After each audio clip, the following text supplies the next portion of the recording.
All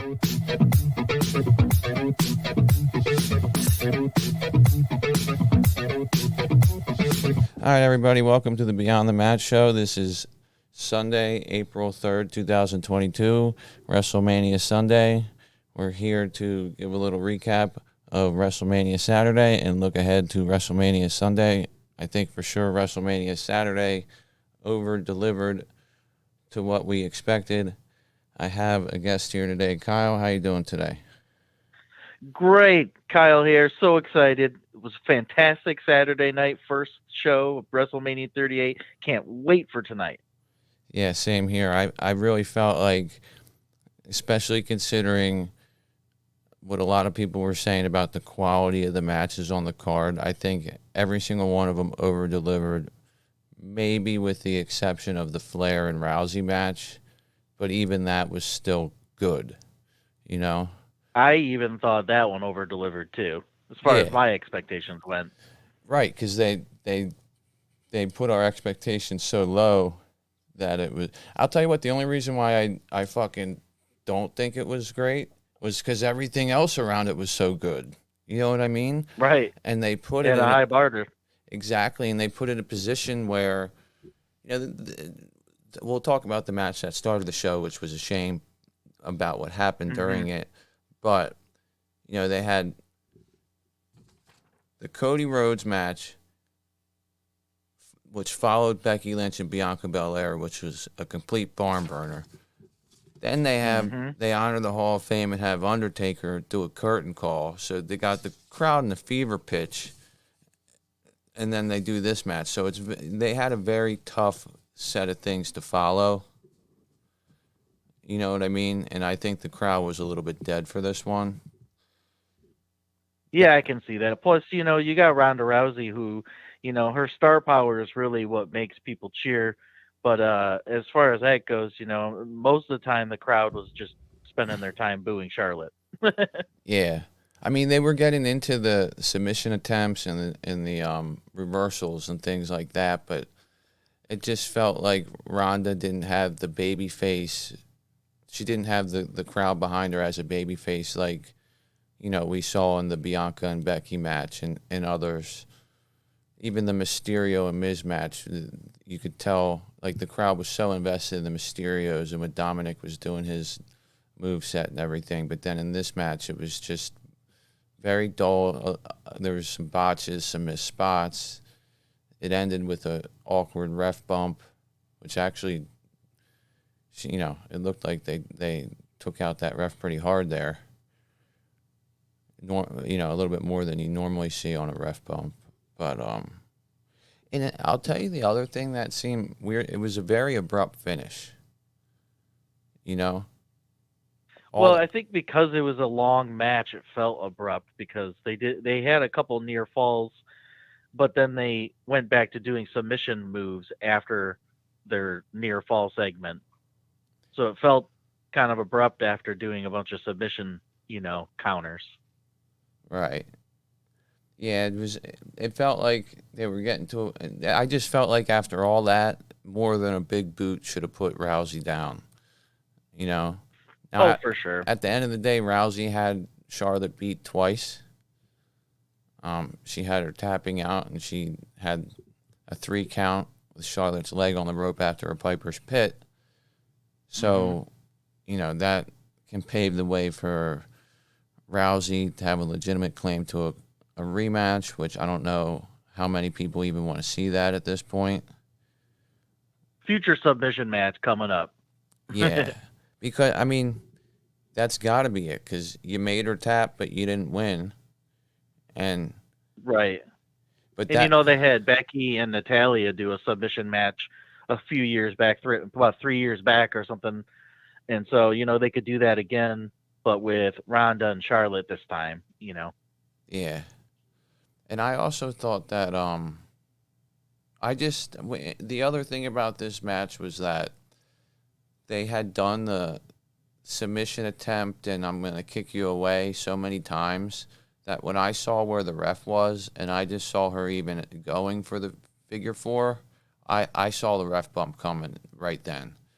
And I don't know if it was obvious for other people, but whatever. Overall, I would give the night probably on a scale of 1 to 10, a 9. So if we're On going 1 to 10 for that match.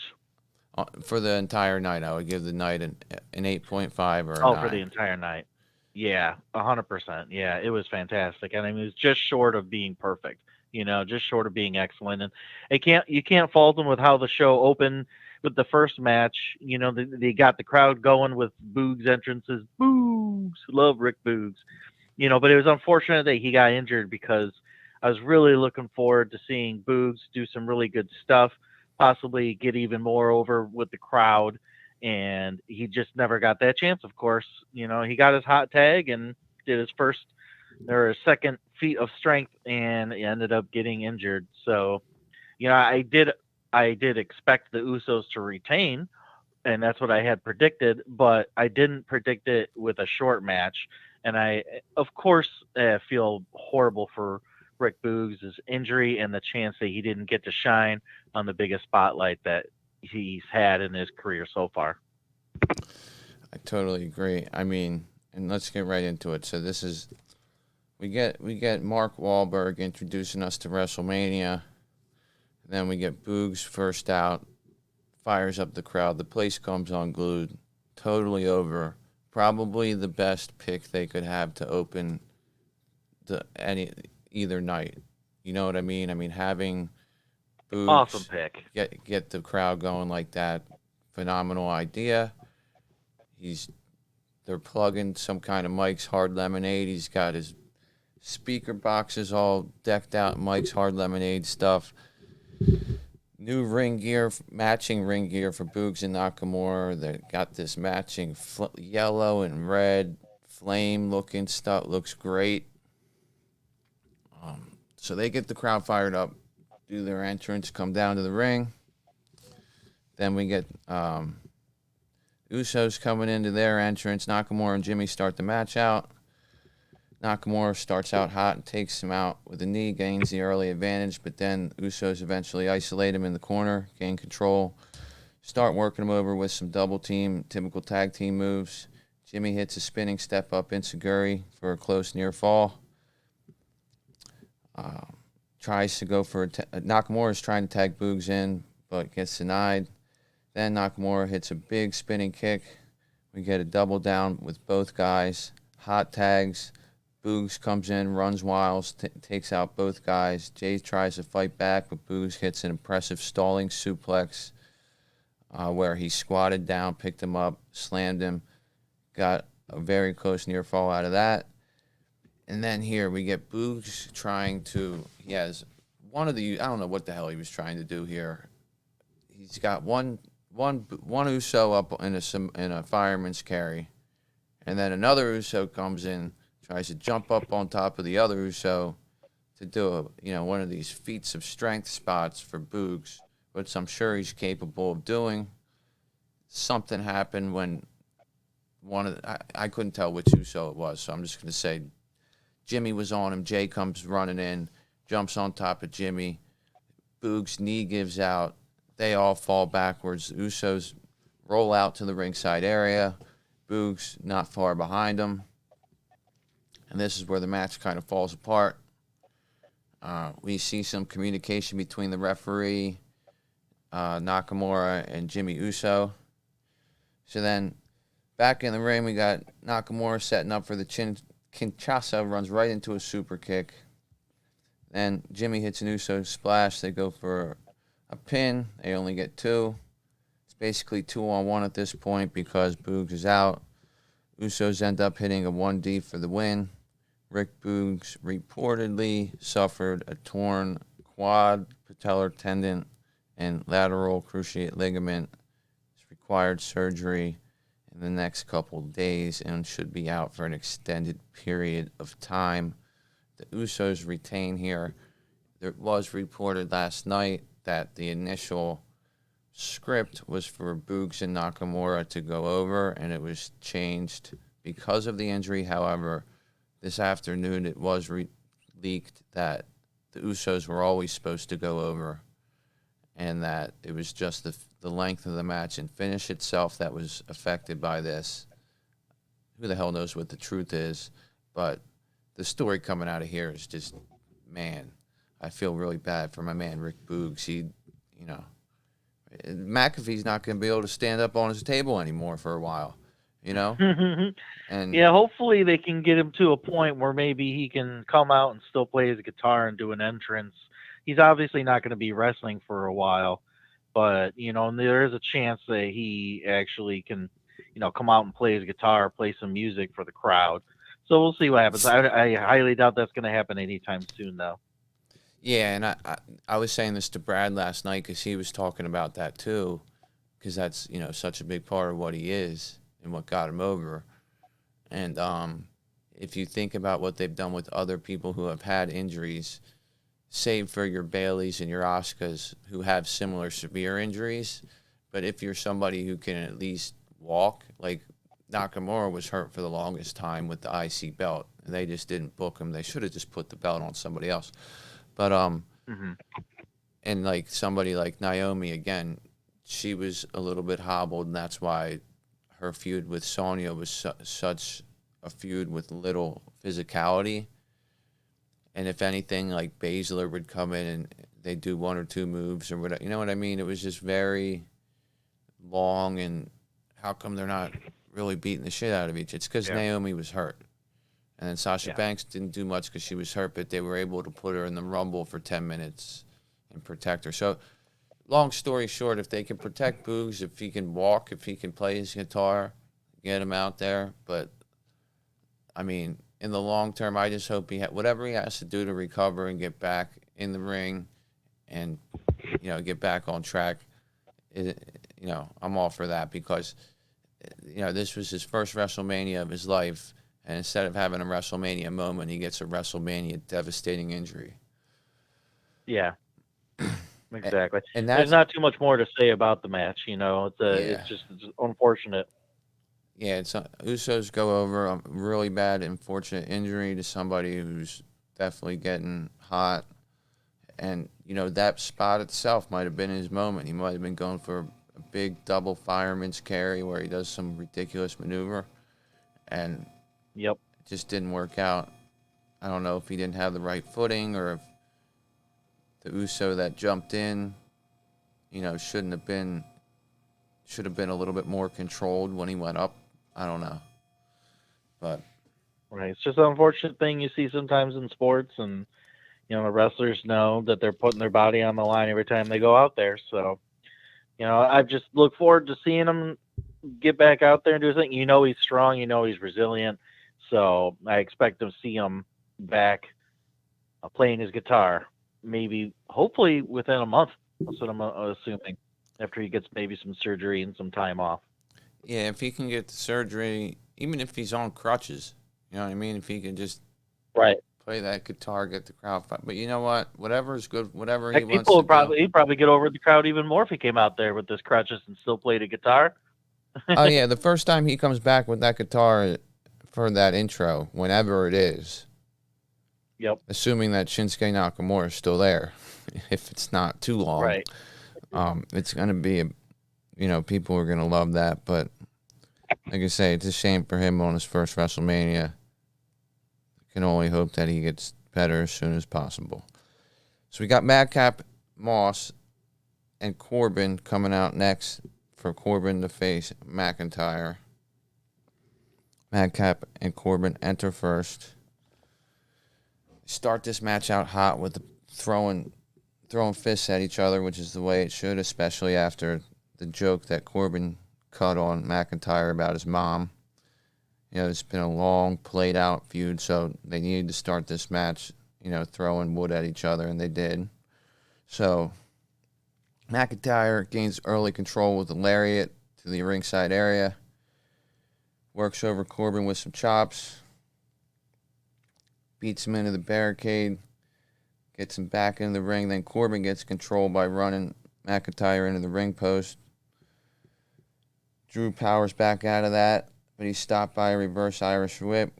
Corbin covers him up, but only gets one. Corbin's now in control of the match. He hits a back body suplex for two.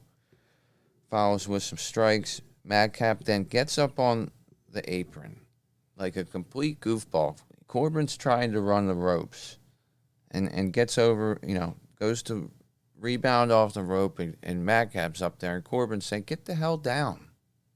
I know what I'm doing here. I got this. Get down." So they exchange. This distracts Corbin. This allows McIntyre to hit him with a huge spine buster to get back in control. Then a big belly-to-belly over the head release suplex followed by a neck breaker. Kips himself up, stalks Corbin, tries to get a future shock DDT. Corbin blocks that and counters a charging McIntyre with a deep six for a very close near fall. That was a really nice spot. McIntyre then blocked the chokeslam, hits a flying lariat off the top rope, sets up for the Claymore, but Moss pulls him out. McIntyre gets pissed off, says, "You know what? Fuck both of you. I'm jumping over the top rope and doing a flying swanton bomb." Takes them both out. They're out in front of the ring there. Throws Madcap Moss over the head, belly-to-belly throw just for being in his way. Back in the ring now. Drew hits a future shock DDT, sets up for the Claymore, hits it, gets the 1-2-3 pin. Now, what I didn't mention before that happened, I just skipped right over. I don't know how I did that. Brings him back into the ring. Corbin hits the end of days. I don't know how you passed over that part. Goes for the cut. It's because I had it highlighted and the most protected finisher in WWE right now. Nobody's kicked out of that in Corbin's career, even in NXT. Hits end of days. McIntyre kicks out at 2.99 seconds. So McIntyre is the only person ever to kick out. It was a great kick out, too. Great. Yeah, sold it perfectly.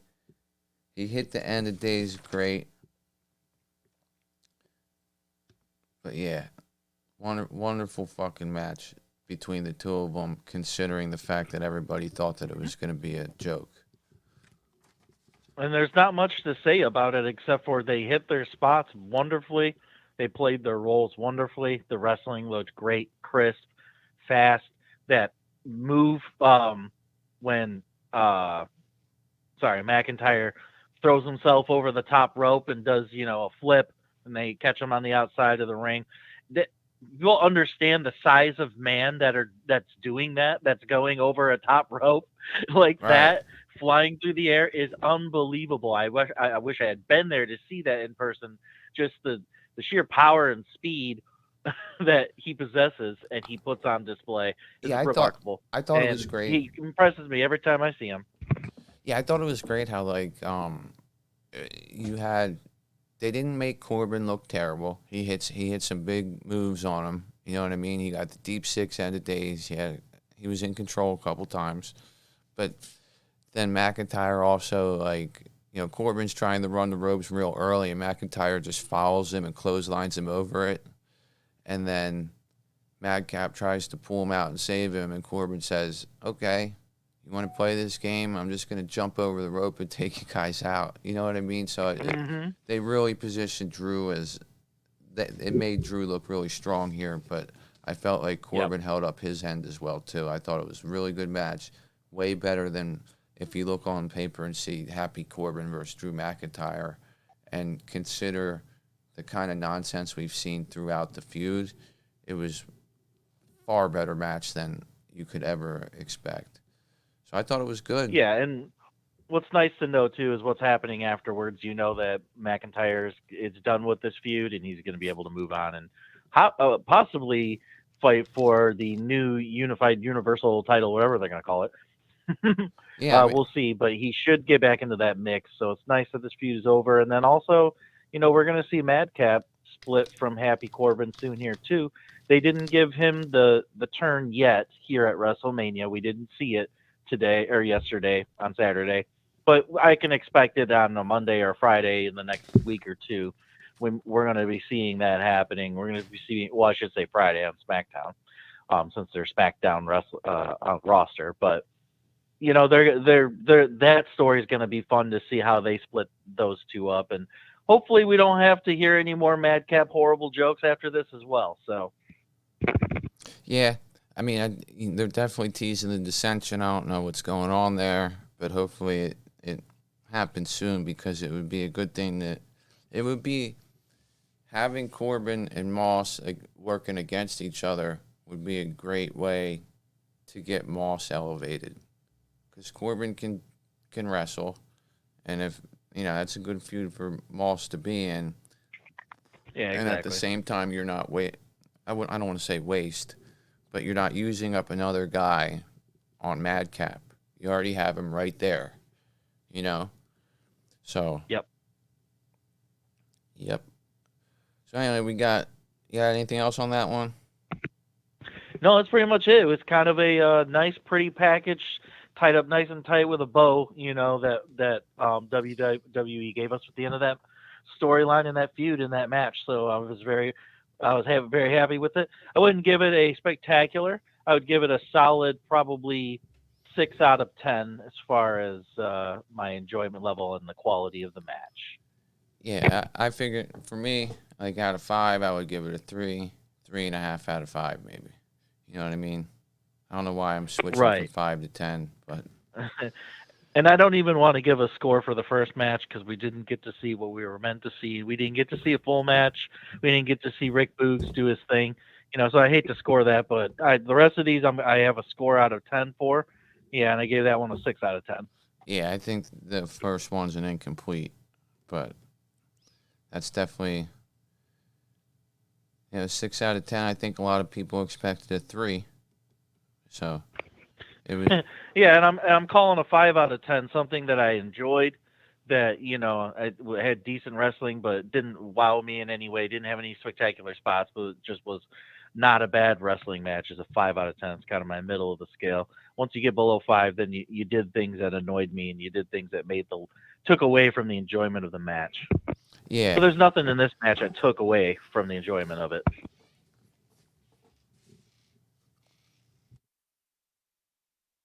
I thought the match was good.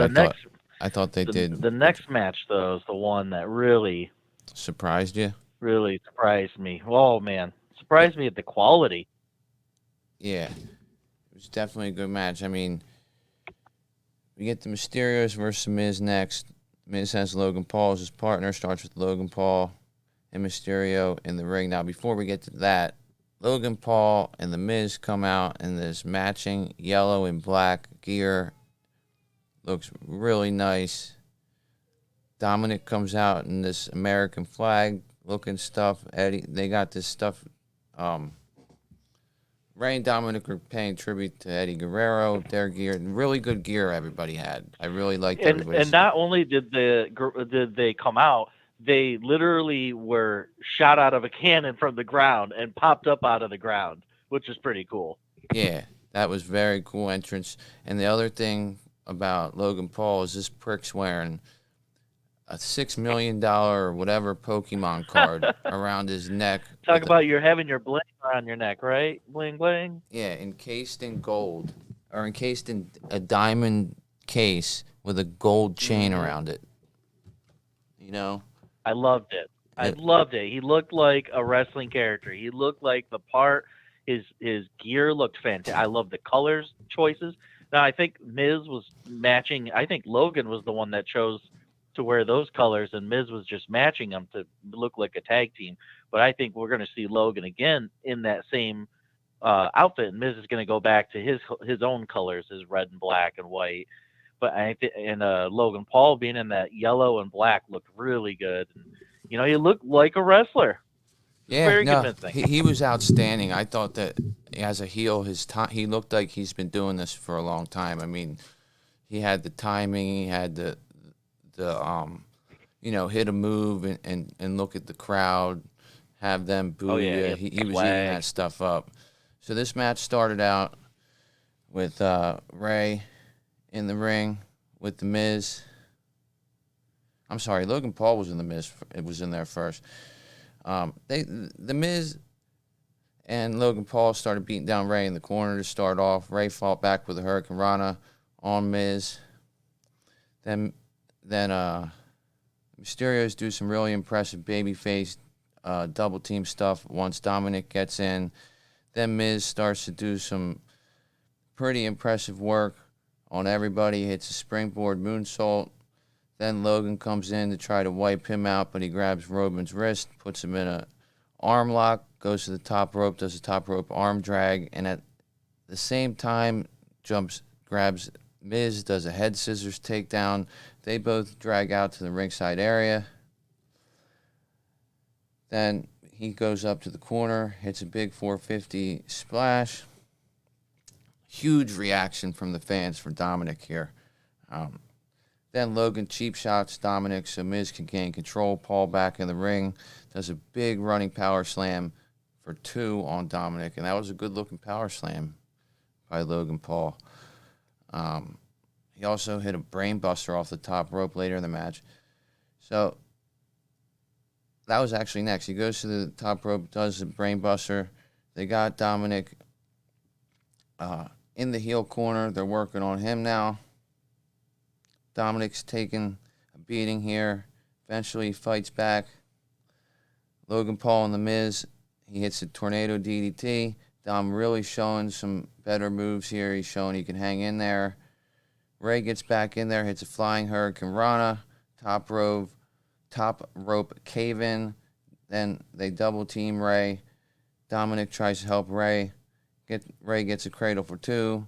They set up for a 619 on Miz, but he blocks it. Ray then hits a picture-perfect tornado DDT on The Miz. Eventually, things get turned around. Ray's going for a 3 amigos. Once Ray gets to the 3rd amigo, Miz comes out, throws him into the fucking turnbuckle. Then Logan Paul gets in the ring, and he hits the 3 amigos. And the way he did it was so freaking...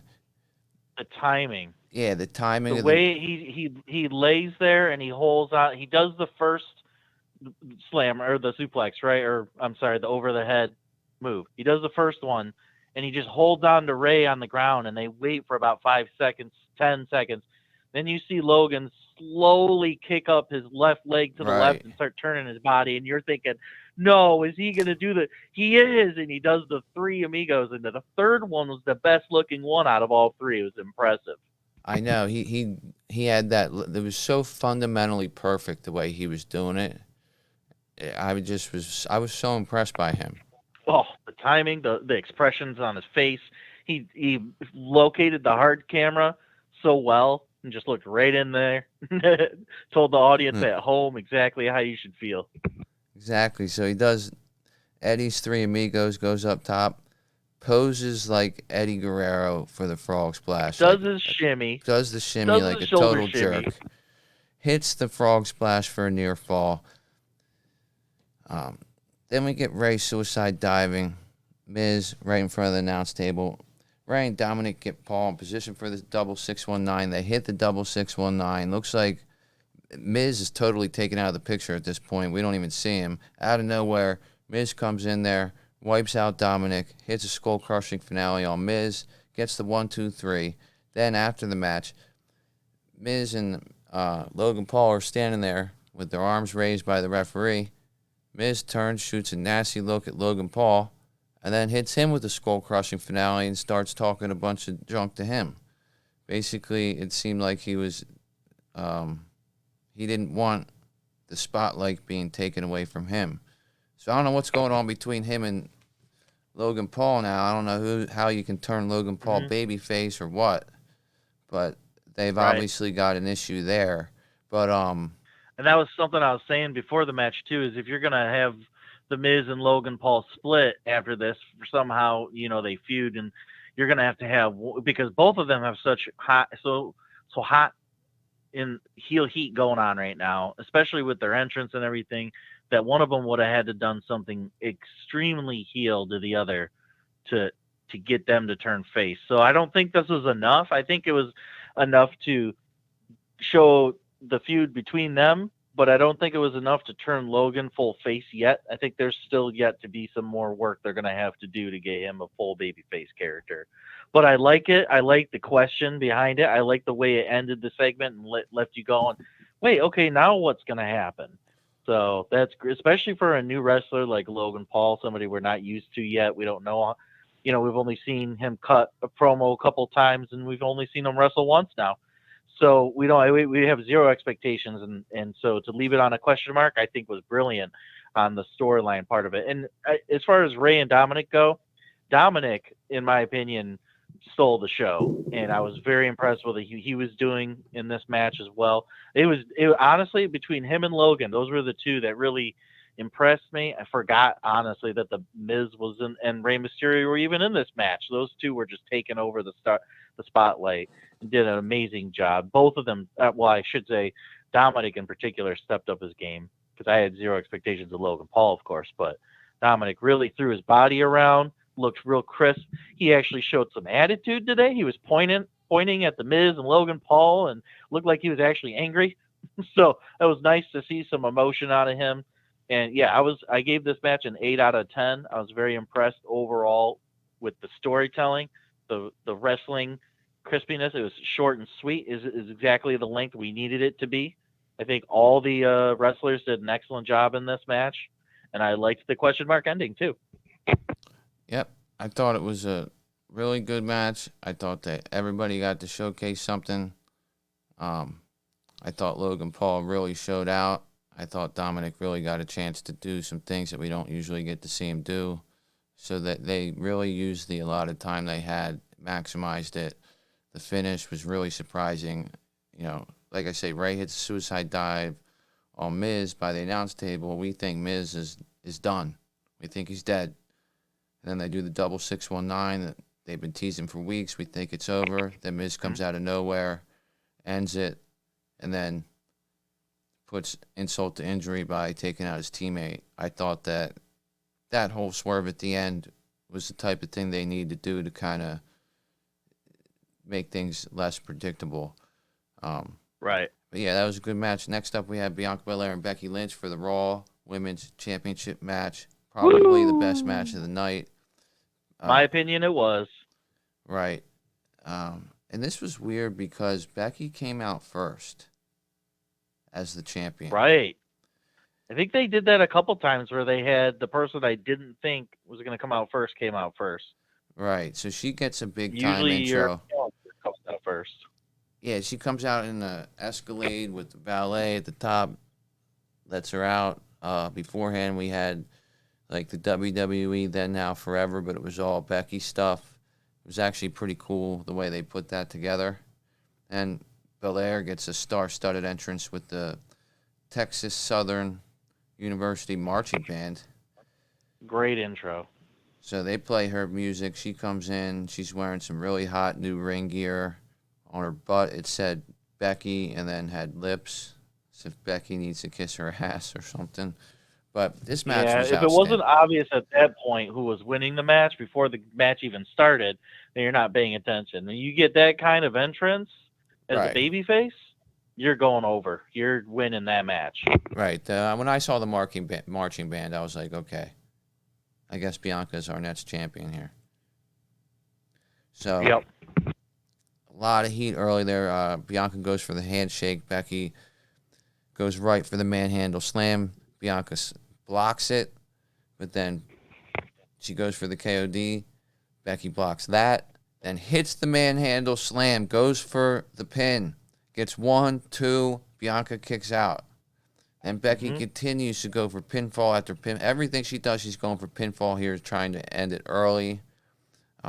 They're obviously... They must have had 4 false finishes in the 4 minutes of that match. It was so quick. Throwing it so hot. They were teasing us. I honestly thought when she did hit the manhandle slam, I was like, holy shit, they're gonna end it in fucking 2 minutes. But so anyway, she hits the manhandle slam, gets the near fall. Bianca Belair is in a lot of distress early. Becky goes for a disarmer, but Bianca gets the ropes. Becky keeps going for pinfalls. She keeps getting 2s. Then they trade inside cradle attempts and roll-ups. Bianca Belair finally gets in control. She does a suplex, rolls up, and then does a stalling suplex. But then Lynch counters a stalling suplex into what was supposed to be a DDT, but it was a little bit sloppy. Whatever, it was a good counter. Tries for another fall, but only gets 2. Becky goes for a moonsault. Then Bianca puts her own disarmor on her. Becky reaches the ropes with her leg. Then they both counter each other's pin attempts, rolling around the ring. Lynch powers out of a KOD for another sequence of pin attempts. Becky drags Bianca by the hair to the ringside area, whips her into the steps. She gains control here, gets her back into the ring, hits a couple Beck exploders, gets another near fall. So we're going for pinfall after almost every move here. Bianca keeps kicking out. Becky whips Bianca by the arm on the bottom rope. She bangs her throat off of it. Belair trying to come back from the apron, but Becky hits a big super kick. She's draped over the top rope. Becky hits a giant flying leg drop. Then a double underhook suplex. She's right in the middle of the ring with the disarmor locked in. Bianca powers out of that. They eventually both spill out to the ringside area. Both women are down on the floor. Eventually, Lynch hits another big suplex. Belair hits a big suplex outside to Lynch. Then Lynch is starting to take some aggressive hits from Bianca. Bianca hits a tilt-a-whirl backbreaker for a near fall. Lynch counters powerbomb. Bianca goes for a powerbomb, but Lynch counters out with a Hurricane Rana roll-up for 2. Belair slams Lynch. She does that handspring where she bounces off the ropes, does a moonsault, gets another very close near fall. She goes up top. Lynch blocks whatever she's trying to do, but eventually Belair hits a 450 splash from the second rope, which was beautiful from the second rope. Picture perfect. Gets a dangerously close near fall. Becky comes back, hangs her neck on the top rope, nails Bianca with some kicks to the face, hits a top rope rolling thunder kick for a near fall. Bianca blocks the manhandle slam. Both women here are at a stalemate. The crowd is going crazy for how well these women are working here. Belair hits a spine buster. Becky blocks the moonsault that she goes for by getting her knees up. Bianca tries to slam Lynch, but Lynch counters for a near fall. They go to the ringside area after we're getting a KOD attempt here. And Lynch is just grabbing the ropes with everything she's got trying to block this. Ends up getting spilled to the outside. Basically takes the KOD all the way to the floor. And the veteran that she is, as Belair tries to chase her down, rolls into the ring, rolls all the way through the ring out to the front. So this gives Becky a little bit of time. Nails a manhandle slam onto the steel steps. We got Belair down, ref counting. The count gets all the way. I thought we were getting a count out here. I thought it was going to end with the count out. Belair looked dead. She gets up after 9, gets back in the ring. Becky starts. She sold the manhandle on the stairs really well. Yeah, that was a great spot. I mean, she looked like she was done. And all of a sudden she gets up, she gets back in the ring. Becky tries lifting Bianca, tries to get her up in a manhandle slam, but Bianca flips out of it, catches her on the top rope, gets the KOD, hits a really devastating looking KOD, and then wins with the 1, 2, 3. So that was a lot. And you're new. And you're new. Raw Women's Champion Raw is Bianca Women's Belair. Championship. That's right. I got to say, I didn't see it coming. I thought Becky was going to retain with this match. At least that's what I predicted.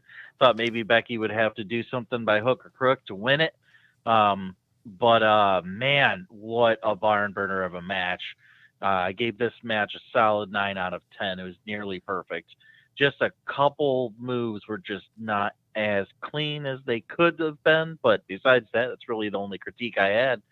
Right. Fantastic I gave it facial a 9.5. expression. There you go. Yeah. I thought Becky was Becky's outstanding. acting. Oh man, her selling, everything was just top notch by both wrestlers. We hear all these people that are like, Becky looks upset to lose her title, and I'm like, because she's acting like she's upset to lose her title because she lost. Exactly. You're playing a character. And it's like, but no, and I don't know to what extent Bianca can carry a match, but I know Becky can, and Becky really carried that match well. And It was like fantastic. just the Yep. psychology of she just basically did her finisher to the floor. I can't just Mhm. roll into the ring here. I got to roll all the way through. You know what I'm saying? I got to get away from this because Yep. I should be pinned now. You know what Yeah. I'm saying? Just those types of little things throughout the match are what make a great match make sense and make it great. And I just thought they The nailed it pace and here. the flow was Yeah. perfect. I thought it was great. Whoever booked this match, whoever produced it, I want to know that who was because they did a fantastic Mhm. job. Um, Yep. And nobody lost their hair either. yep, we didn't have to mess with the hair. We just had two women at the top of their game, two of the best in the world, showing us why they are. And I think Yep. Do you everybody remember that, that spot when Becky threw Bianca into the stairs too, and the stairs exploded? yeah, I think that was, Talk about selling. Oof. yeah, that was when the first time they went out front when she grabbed her by the hair, and then she just threw Yep. her right Pulled her into out the, by the hair. yeah, that was I mean, it was vicious. They made Bianca go Mhm. through beating to get that title. Now we'll see what Yep. happens. There's a lot of talk about Becky might have some personal issues she's dealing with. I don't know. But we got other people coming back. We'll see what happens. I don't know if they'll rehash this at Backlash or not, but I thought for what it was, long-term story, they executed it well. Becky was freaking amazing in the ring tonight. And, Nearly perfect. right. So speaking of nearly perfect, I thought the next match was close to that as well, man. Seth Rollins comes out wearing some pretty cool looking gear. He's actually got a choir singing the lyrics to his theme song. He gets out there. He's saying He's where the got hell, the Ric Flair robe on. Ooh, that right? was beautiful. Yeah, he had great attire tonight, and then his pants were like green and glittery with the mesh near the top and stuff like that. But he's in there. He's saying, "Where the hell are you guys? Where's he at? Where's he at? Come on, come on, come on!" Speaking of his opponent, all of a sudden the lights go out, and we hear there's not just one royal family in wrestling come over the loudspeakers, and then we hear Cody Rhodes's. Oh, that was so awesome. Yeah, And we the hear. timing, the way that they delayed it, where Seth is in the ring by himself, is just standing around going, "Come on, who is it? Who is it already?" They timed it perfectly. Where it was just long enough to create tension, but not too long. Exactly. It was really good, really well timed. Cody rises from the freaking stage. His American Nightmare music plays. Oh, that jacket he's wearing, He's wearing his phenomenal. jacket. He comes down. They stare each other down. Um, yeah, this is a really, really good match that they had here because you could tell that it wasn't. They obviously haven't been together forever, so they're not working this out every day, and they they worked it very. It made so much. They started out tying up, locking up a lot of communicating with each other, reversing a lot of hip tosses and things like that. Cody ends up A lot of taking down, feeling each other out. yeah, feeling each other out in the beginning. Getting it, as things go. Eventually, Cody takes down Rollins with a rebound kick and then a slap to the face. Cody suplexes Rollins to the ringside area. Now, this was actually them trying to. They kept countering each other's suplexes and they both spilled to the ringside area. Cody then rings Rollins' arm, smashes him right into the ring post. He's in control now, works on Rollins' arm. So Cody was looking to work on Rollins' arm in this match. Rollins was really working on Cody's uh, sort of lower back, I think, based on the moves that he was doing. Rollins eventually gets an arm wringer on Cody, gets up to the top rope, looks for a crossbody, but Rollins hits Cody in midair with a forearm. Rollins now in control, hits a gustbuster for one. Seth slows it down with a big bear hug in the middle of the ring. Cody gets out of the bear hug, but Rollins beats him with some elbows and chops. Rollins hits a snap power slam, then some lariats. but Cody lariats Rollins to the ringside area. Suicide dive to Rollins by Cody, who's then sent over the announce table. Cody hits a moonsault for a near fall back in the ring. Then we roll back out to the ringside area. Seth then hits a power bomb right into the barricade. Brings Rhodes back into the ring, hits a super kick, a Falcon Arrow, then gets a very close near fall. Sets up for the curb stomp. But when he goes to hit it, he gets rolled up for another near fall by Rhodes.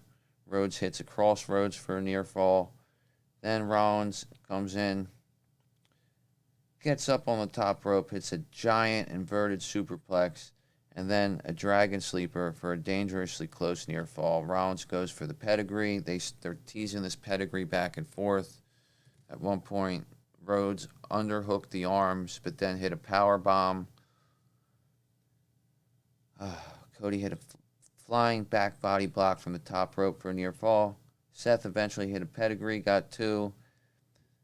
Finish saw Rhodes hit two crossroads, a bionic elbow, a third crossroads, and then a pin for the 1-2-3. So I felt like they had a hell of a barn burner of a match. So much stuff happened, it was hard for me to even describe it. But they put Cody over as something big, and they protected Seth by making it take 4 freaking finishers to beat him. What did you think? Yeah, they didn't protect Cody's finisher much, did they? Taking 3 of them to take Seth Rollins out. Well, this was an excellent match, too. As far as just pure wrestling goes, it's a 10 out of 10. You can't beat it. Everything in this match, as far as wrestling goes, was perfect. The chemistry between the two wrestlers, for being people that haven't wrestled together in a really long time and have had not much practice together before this, just showed so much chemistry and so much experience and professionalism. This match cemented my opinion that Seth Rollins is the best wrestler in WWE right now. It's always been my opinion. And I think this cemented it. The way that he could get off the most difficult of wrestling moves with Cody, not just wrestling moves to make it look good, but the most difficult of wrestling moves, the inverted superplex and the Falcon Arrow, just textbook moves that are not easy for anybody by any means. These are expert level moves that they're doing, and it was just flawless. So, a 10 out of 10 wrestling moves goes. The one thing that I'll say about this match that it lacks, though, was a little bit of story and context. Basically the story is Seth wanted a match at WrestleMania, and that's the story. And he needed an opponent, and everybody knew Cody was coming back at some point, so Cody was the man. But there's really no feud between these two wrestlers. There's no adamant reason that Cody would have to wrestle outside of the fact that, hey, we need people to wrestle and it's WrestleMania and we have the chance. So that was really the one thing that kind of dropped it down for me. I could have called this match a 9 out of 10, but I gave it an 8 out of 10 simply for the fact that there was not much story involved. The characters, both excellent, though. Seth was doing some great heel work by saying certain things during the match to get the audience to hate him. He's telling Cody, this is my promotion and this is, my event and things like that. And, so I really like that. He got those spots in to make sure kept telling the story of their characters. And Cody playing the babyface, of course, was silently beating up on Seth anytime he would say anything. So, they did their jobs as playing their characters. And yeah, I just hope to see some story development from these characters after this. Who knows where Seth goes? I feel bad for the guy. He worked so hard to get on WrestleMania, and he's had such a bad record, and then he loses again. So, I do feel bad for him there. And then they have that. Didn't he win like not a Money in the Bank, but something similar to that, where he had a chance at a title, and basically they just kind of threw him in a 5-man. Mm-hmm. Yeah. Yeah, it all fell apart. So he's been kind of given the shaft lately. But I do feel bad for the man. Yeah, so that stuff fell apart because of the day one and the COVID stuff. But at the end of the day, I think this part of the story is that it's not necessarily returning Cody Rhodes. They want to view this as a debut of a new character because this isn't the Cody Rhodes that was there before. He left to better himself, and now that he bettered himself somewhere else, said, the hell with that place, I'm coming back here. And then they gave him this moment. So it was about his moment and about Seth Rollins being the one to do it with because they feel so highly of Seth Rollins.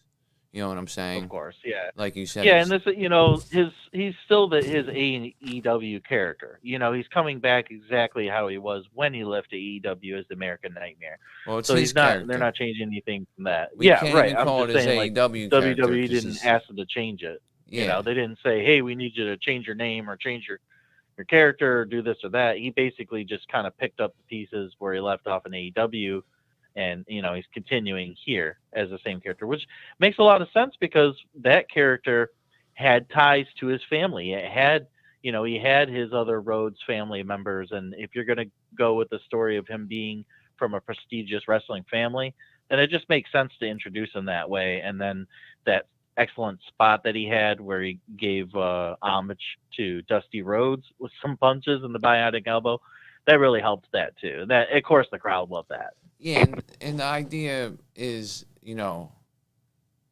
and he talked about this, he released a statement today, or there was a podcast or something, and I read it. He left WWE, he couldn't find himself there. He went to AEW to help start it and, define himself for what he wanted to be. Then he realized he couldn't get to where he ultimately wanted to be in AEW and be a world champion and do all these things. And he wanted to be back in WWE and get all the things that WWE can give you. And no other promotion can give you that moment that he got rising up from the stage and having 77,000 people, going crazy, having that kind of 5-star match with Rollins like that. Can't get that in AEW. Can't get 3 times as much money in AEW. So, like, on the business end of it, since it's been so many people going from WWE to AEW, this is the first time somebody made themselves in AEW and said, this company's not good enough for me. And so there's a lot of people, that see this as a huge win for WWE to do that, and that it could, this could be the first of many people who eventually go to WWE after honing their craft in AEW. And it really honestly makes AEW look bad. Go ahead.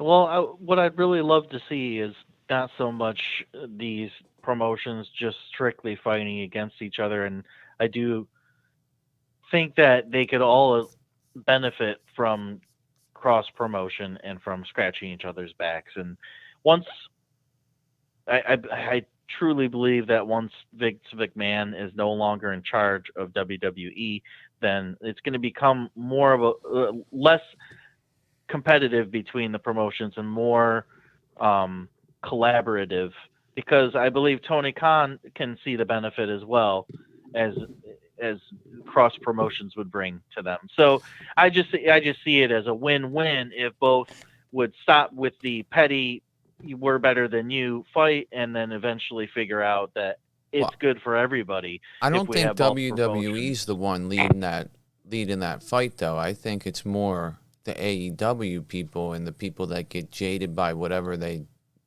want to say they're jaded by at WWE, and then they all bury WWE. I mean, even Seth Rollins said, we don't mention these other companies and bury them in our promos. Mm-hmm. If we do, it's for like when he talked about Jon Moxley, when he was feuding with Roman, and he said, hey, Mox would have done.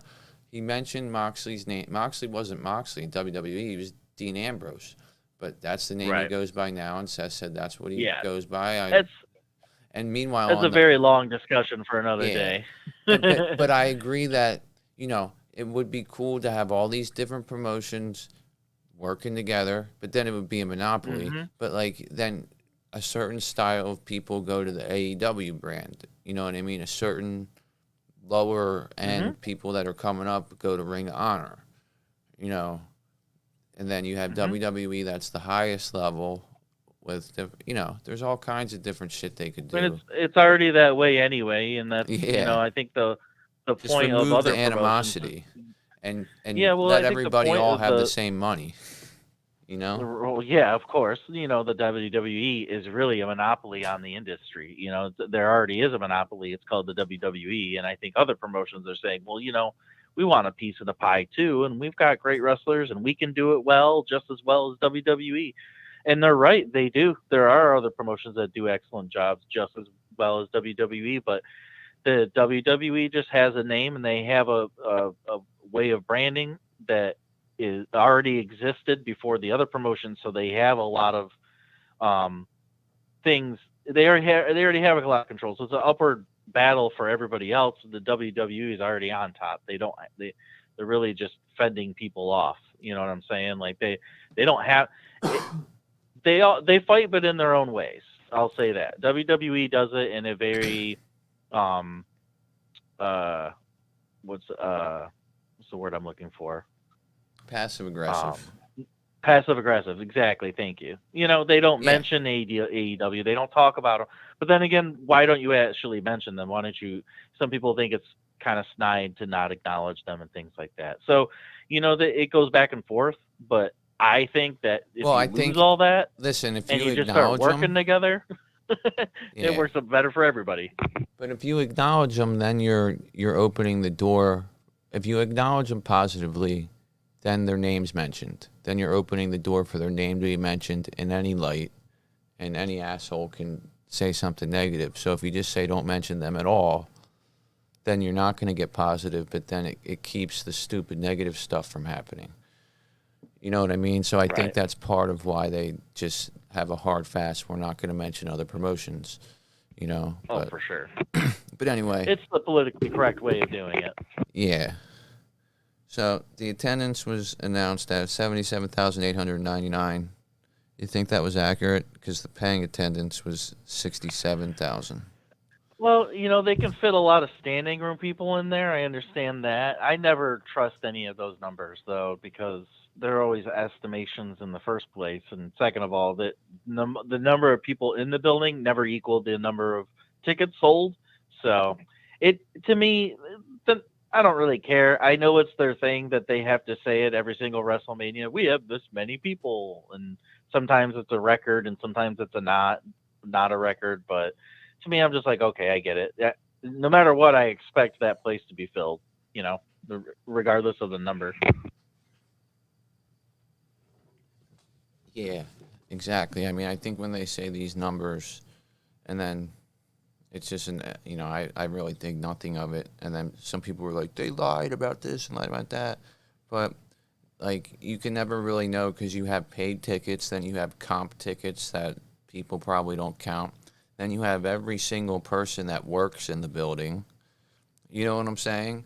So, like, Yeah. to actually know what it really is, I mean, I'm glad that it seems like they did well, though. It looked like the whole place was packed. I saw people sending pictures from behind the stage area, so they were having to use parts of the stadium they probably didn't want to. So it seemed like it was a raucous crowd there, especially during this Seth. The crowd really ate this Cody Rhodes stuff up. And I talked to some people that were down there. They said that there was legitimately probably like more than half of the people there didn't know who it was going to be. Like, they're not people like us that follow anything, you know? So think about how that was for everybody who doesn't even know what the hell is going on. Yeah, I think the Cody rumor has been out there for months, so that's pretty much what everybody expected. And I think it got to a point where the rumor had been there out there so long, and there had been changes to what Cody was doing. He's coming, he's not coming, he's coming, he's not coming. All that. It was just not long enough where people started speculating other things. But I think most people assumed that it was going to be Cody. I thought maybe the WWE would swerve us and send somebody else out first, and then have Cody be a surprise, maybe in the middle of the match, or it was a squash, and then he comes out to face Seth right after. But they just went straight for Cody, and It's fine for me. I'm not a huge Cody Rhodes fan, so I didn't give him a big pop when he came out, and I was like, oh, okay, Cody, just like everybody expected.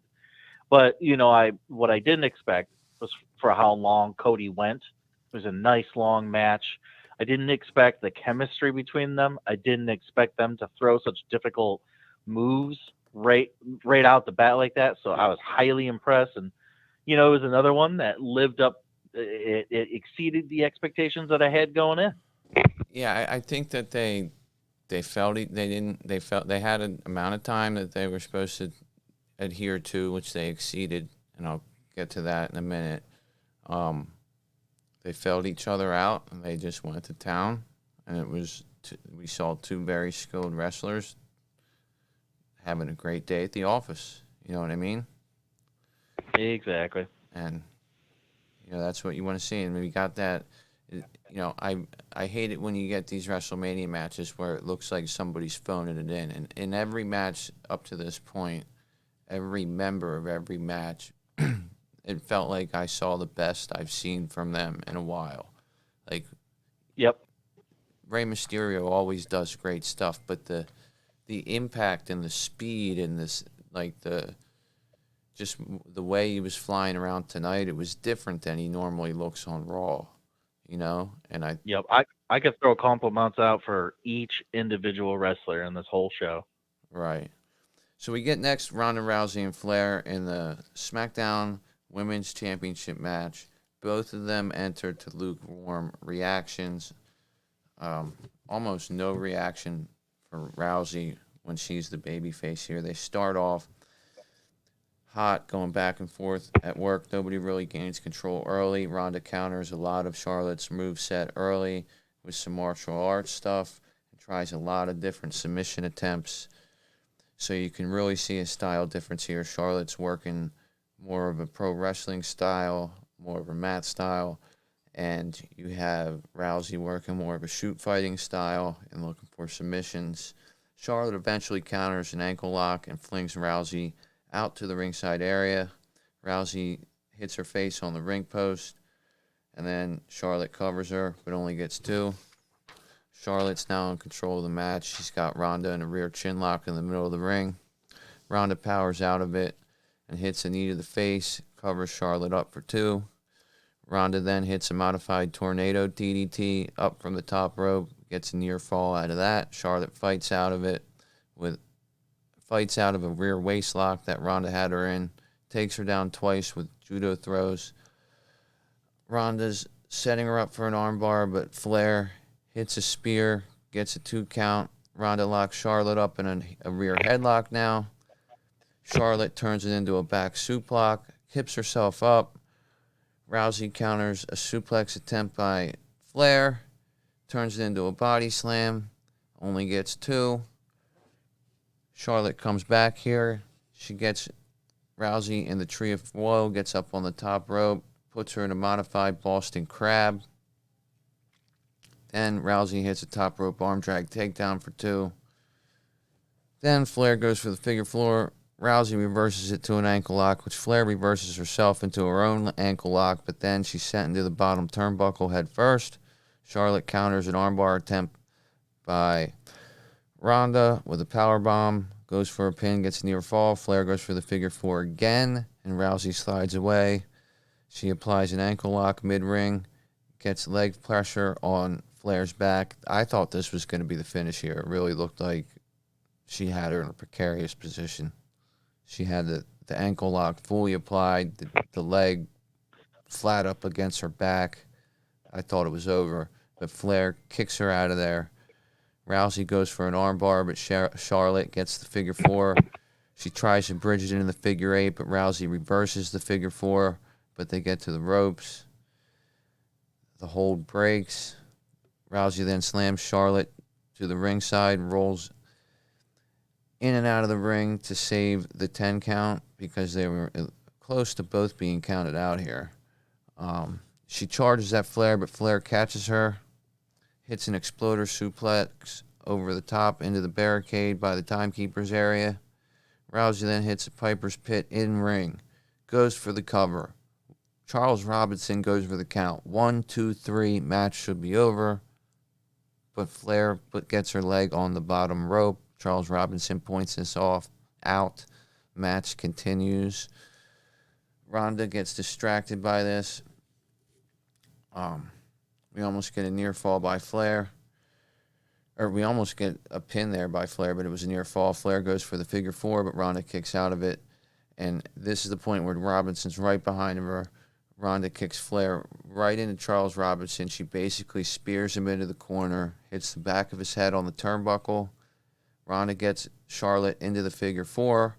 Charlotte's now tapping out. There's no referee around. Ronda gets pissed off, goes over, turns her back on Charlotte, picks up Charles Robinson, turns right around into a freaking boot to the face by Charlotte. Charlotte covers her, gets her for the 1, 2, 3. Charlotte retains as the SmackDown Women's Champion. I felt like they were a little bit sloppy here. Did not have very good chemistry. I didn't keep it in my notes because I'm sick of talking about it, but Charlotte went for the moonsault she does, where she lands on her feet. Yeah, it was somewhere in the middle of the match. She missed the double moonsault again. Yeah, she misses it again for the how manyth time in a row? Has she ever? But it looks good. She stumbles every time. She misses it every time, but it looks good. Yeah, when she's in the air, but as soon as she lands, she's got to stutter her feet. Yep. Then she goes for it. Rousey's totally out of position. You know what I mean? It's just, come on, man. She never lands on her opponent. She always jumps over them, overshoots it. And then has to, get down for a pin. You got to land that, man. I don't want to hate on her too much in this match because I believe she carried this match. I believe she sold the crap out of this match. Yes. And I was very impressed with Charlotte's work. And Ronda was much more improved, too. And, they had... you say that they didn't have good chemistry. No, they didn't have great chemistry, but I'll say it's the best chemistry I've seen those two have in a wrestling match. The boot at the end where Charlotte hit Ronda completely missed Ronda, but Ronda sold that boot very well. She crumbled right down to her knees and down to her side. Basically, it looked like she was knocked out clean. Oh yeah, and so that made it a little bit better. Yeah. So I'll give her props on that. She was still throwing stiff punches in the match. She just can't throw. She can't throw a fake punch apparently. And she's too good at throwing real punches. So Ronda just throws real punches. Yeah, they looked like they were beating the hell out of each other. And yeah, Ronda's chest was all red and nasty, all gnarled up. Yeah, the crowd. Like I said this earlier, it's tough to go on in this spot. That you got Stone Cold coming up next. The Undertaker was just on the stage right before this match because the Hall of Fame class came out. And you already had a women's championship match that lit the house on fire. Plus you had the whole Cody Rhodes thing. So it was like the crowd's subdued at this point, I think. So it's hard for them to get a match with heat. And this is after Charlotte Flair freaking lobbied to be in this position. But regardless, I can't say this was a terrible match. I say this was a decent match. It was just overshadowed by the rest of the card. Yep. I gave it a 6 out of 10, like the Drew match, the Drew and Happy match. Both those matches I gave a 6 out of 10, where they didn't do anything to distract me or make the match any worse. I will say that Ronda and Charlotte both exceeded my expectations for what I expected this match to be. It was longer than I thought it was going to be. There was more false finishes that looked good. Ronda actually did a couple wrestling moves that I didn't expect, so that was nice. And Charlotte actually sold for her opponent. She didn't just take attacks and not sell them. So both of them, I'll give them. I had low expectations, so they exceeded my expectations on this one. Yeah, you know what, man? It wasn't great. I watched this match 3 times. I watched it last night. I watched it because I watched WrestleMania again with my son today, and then I watched basically every match a third time, but just on their own. Um, and I liked this match the more I saw it. I think being in the moment, all the other stuff around it brought it the perception of it down. But I think that they did a good job for what they had. I don't know that Rousey totally wants to do this right now. Right. You know what I mean? But she could have convinced me with this match. This match was a much better performance on her part. yeah. I was But very I'm just saying, even pleasantly let's just surprised. say you don't want to So do something, but you've been paid to do it already, and you have to. You can still go out there and shit the bed, and she didn't. I don't think they shit the bed, no, and no, so no, no, no, not at all. they They did a didn't do good anything job. to make it bad. Yeah, it could have been a little bit cleaner. Um, like we said, I really thought Ronda was supposed to go over here.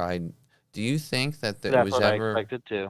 Do you think that it was ever planned for her to go over, and then WWE was like, you know what, this isn't really working out with Ronda. Let's not have her go over. Or You know, do you think it's a Ronda good was like, question. hey, I don't want to be the champion right now. I'd rather just put Charlotte over. Because the one thing I'll say about this match, whatever you want to say about it, Charlotte did defeat the baddest woman on the planet. You know what I'm saying? So it did elevate Yep. Charlotte, if she can be elevated at all. You know what I mean? She She doesn't wasn't need to be. submitted.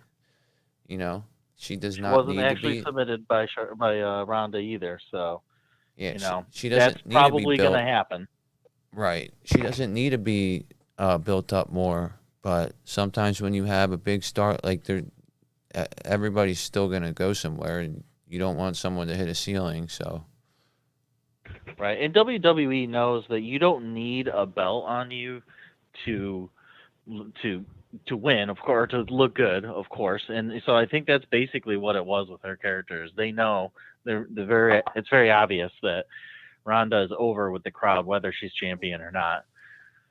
yeah, I think at the end of the day, and it's appropriate too, because everybody's like, well, Charlotte's just gonna drop this and then win it back so she can have it 14 times, and then it's gonna happen again so she can eventually have it 27 times, and they didn't do that here. They added quality to this reign by giving her a Yep. quality Yep. victory.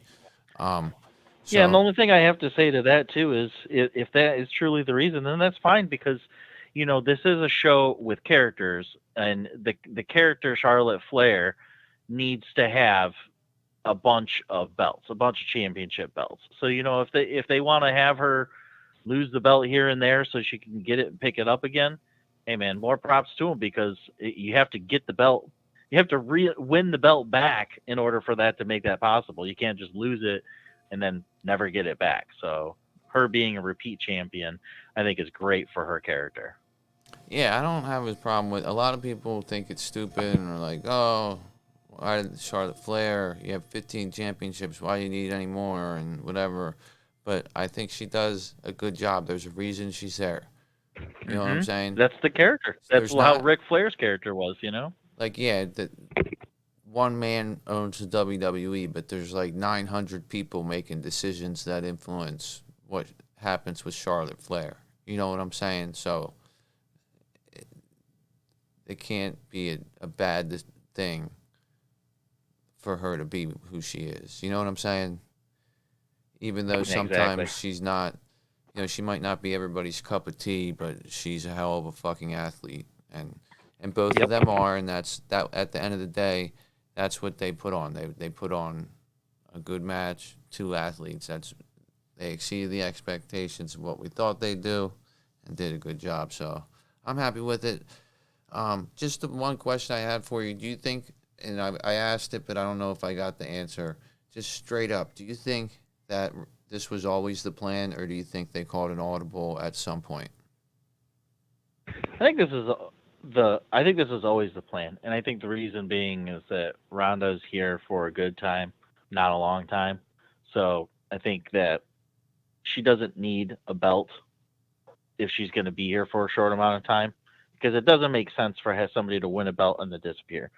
Usually they lose a belt and then go away. So I don't think she needs the belt in any way, and if she's not going to be here for a long time, then I'm glad that she doesn't have it. Charlotte's the perfect person to keep the belt on and bring challengers, new challengers, to bring other women up. Ronda doesn't need any more push and you know what I'm saying? Like she doesn't need any more push by the organization. She's already as high as she's going to go pretty much. So keep the belt on Charlotte, and then Charlotte can be challenged by other people and help them get brought up, and get the rub off on Charlotte.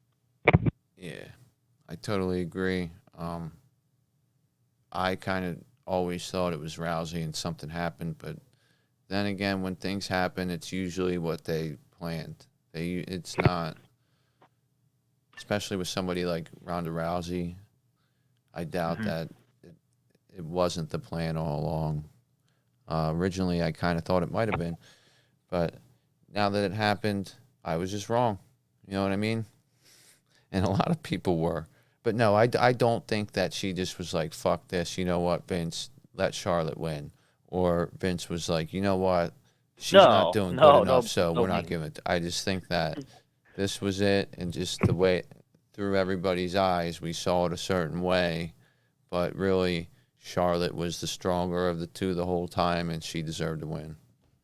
You know what I'm saying? Yeah, and the build-up between them and the build-up with this story, there's a lot of people that mentioned they thought that Ronda looked disinterested. Like she didn't look like she was happy to be here or anything like that. So it's possible that she's known this whole time that she's not going to be able to beat Charlotte, and that might have affected her promos. Who knows? I know sometimes subconsciously that can get in wrestlers' heads for their performances if they already know an outcome or if they already know which direction something's going. So in a lot of cases, they aren't even told ahead of time. But in Ronda's case, you had to know that she's known this for a while, that she's not going to be able to beat Charlotte. And I think it makes sense too, because now she can go and challenge Becky freely, and she's not stuck to a brand. She's not stuck to the SmackDown brand. Like when you win the SmackDown Women's Championship, then you're going to have to stay on the SmackDown brand, and Becky is on Raw, and those two are going to feud again. So they have to finish their storyline. Yep. All right. So there we go. What I thought was going to happen, real quick note, what I thought was going to happen was I thought both women's matches were going the other way. I thought Becky was going to retain the title, and Ronda was going to win the title from Charlotte, and then Becky and Ronda were going to have a match either next WrestleMania or SummerSlam or somewhere in the future where they join the women's belts together. And I thought that's how they were going to bring Ronda and Becky back together, was through the championship belts. But now that I think about it, that's silly. Ronda doesn't need a belt to challenge Becky. And Becky doesn't need it at this point either. So. The belts are props. Exactly. Becky doesn't need a championship anymore. Exactly. If she's going to maintain being a heel, it probably makes sense for her to lose the belt. And that way she can be free to build more heel heat and get that character going in that direction even further. Yeah. Good points there, man. All right, so we're done with the best match of the night.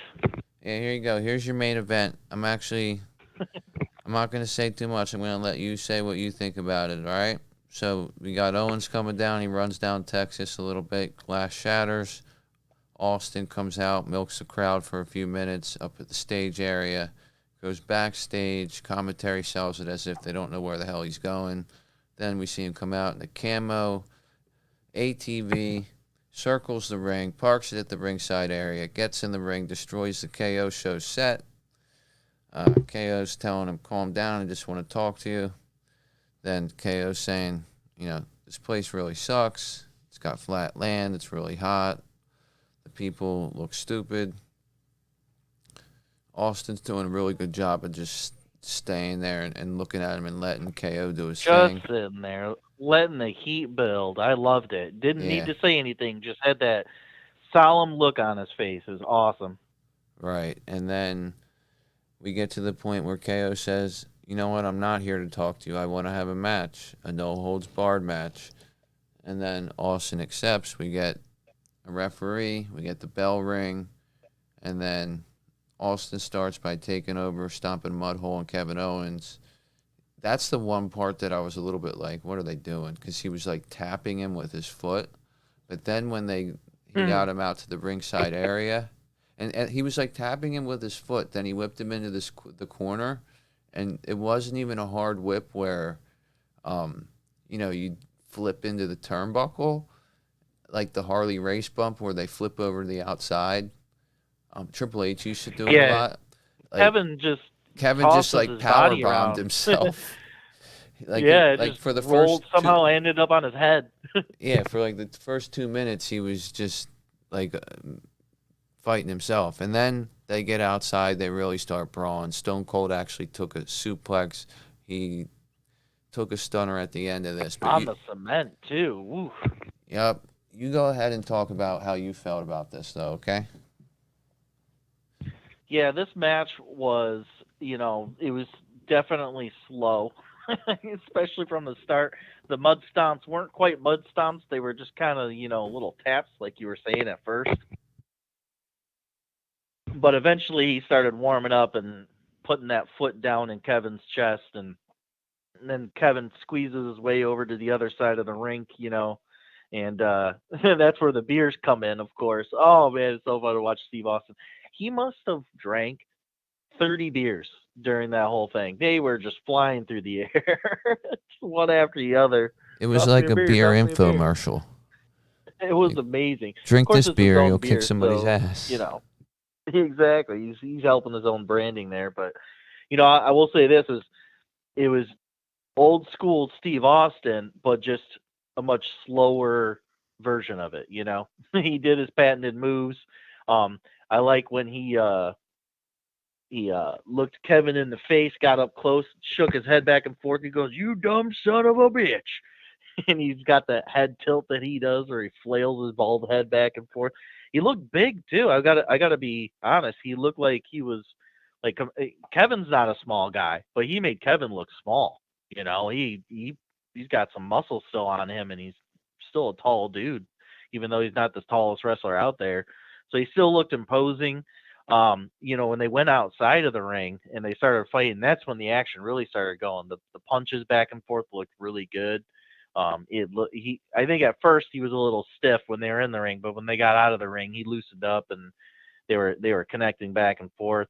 And yeah, the pace when they got outside of the ring felt very old school to me.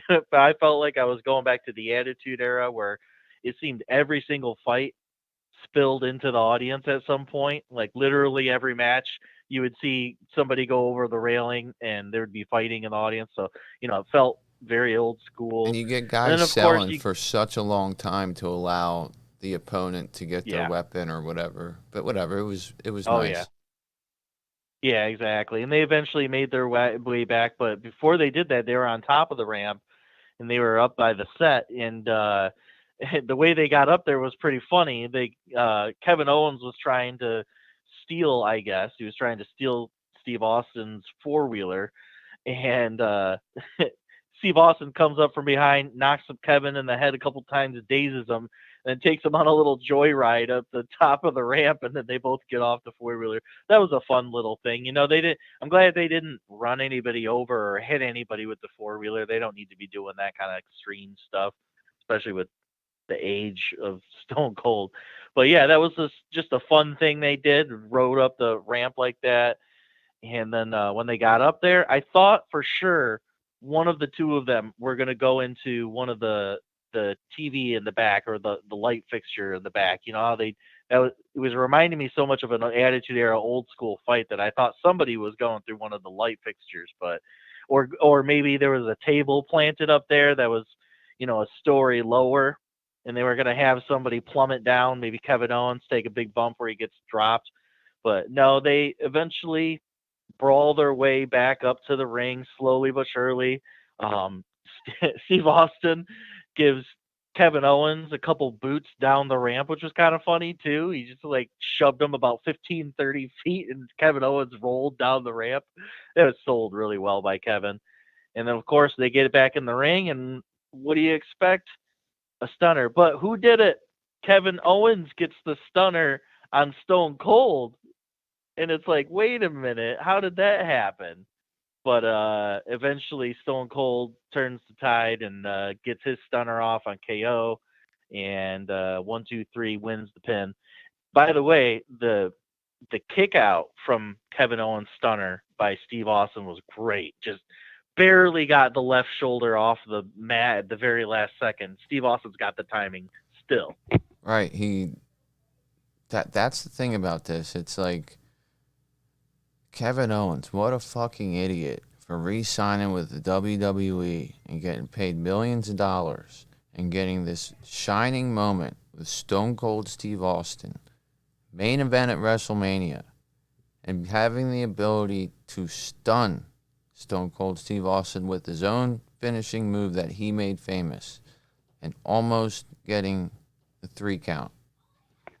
You know who else gets that after 20 years? He could And so many he could people retire tomorrow and be the happiest retired wrestler ever. That has got to be a miracle moment for Kevin Owens right there. Yeah.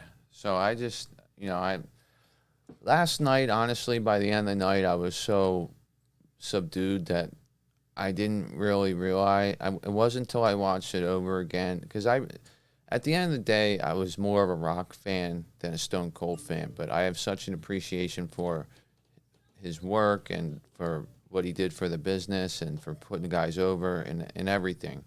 And so,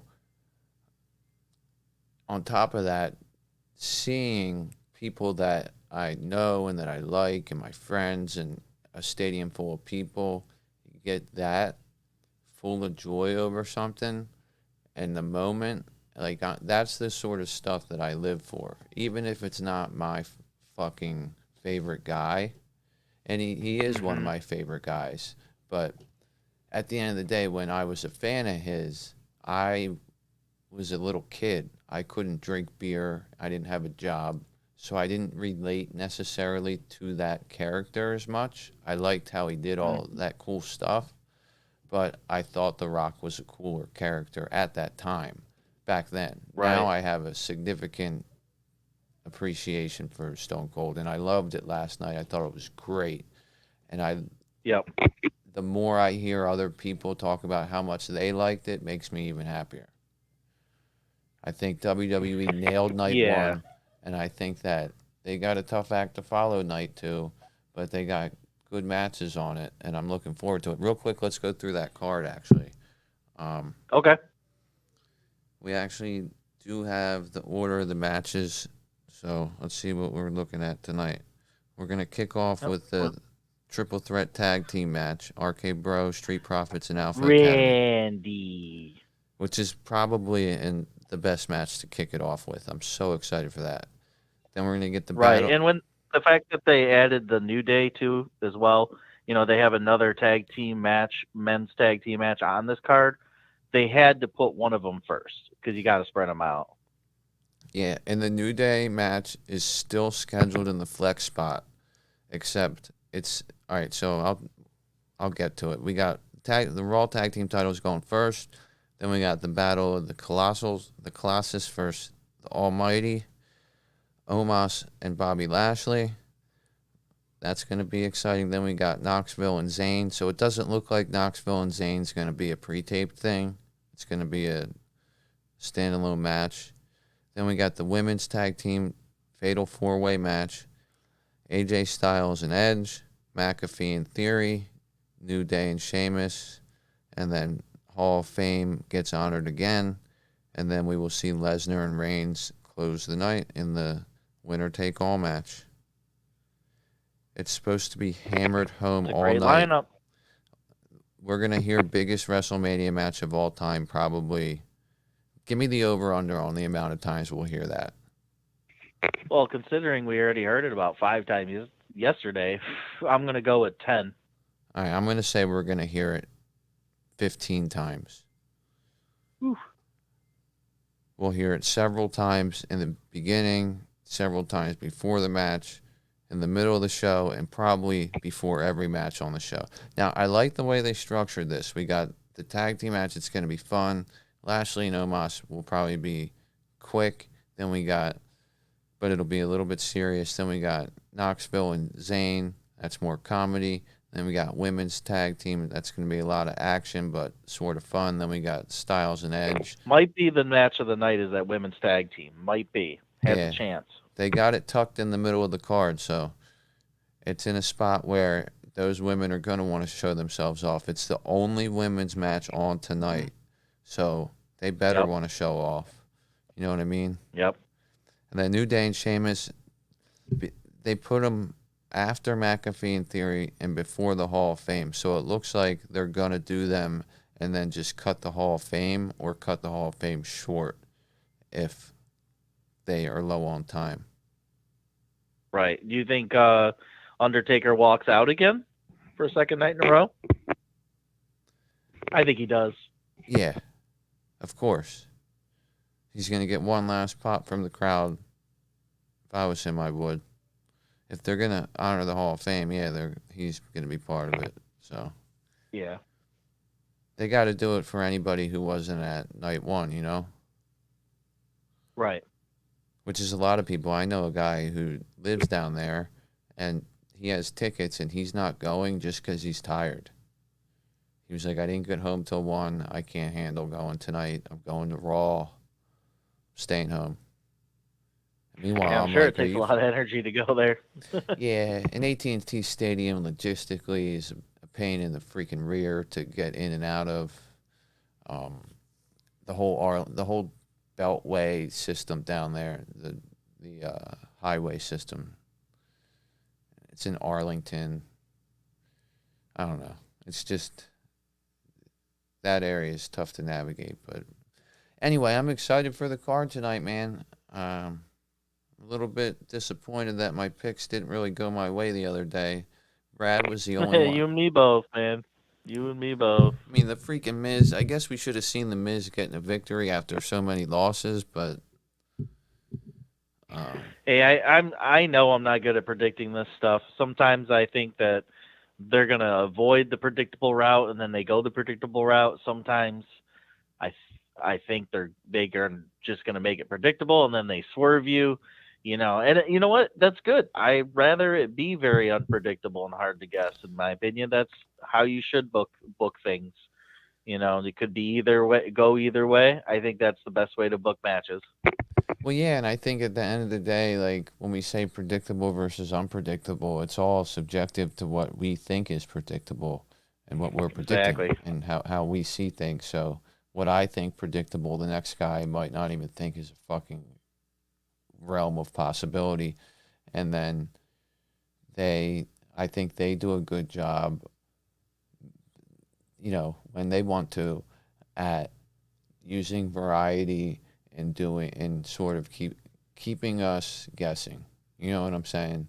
And I like that. Yep. I appreciate that part of because I like the story-driven aspect of what they do, and I think that sometimes the story isn't great. Sometimes it's not there very much, but if they can, like the reason why I was mentioning sort of the body parts the guys are working, like Rollins and Cody, their match was all about their wrestling styles, and I'm gonna work. One person worked the arm, one person worked the back. Yeah, exactly. That's exactly what they did, and they plotted it out early, and then they went to work, and they did a good job, man. And I really think that a lot of people. It was textbook 101 wrestling.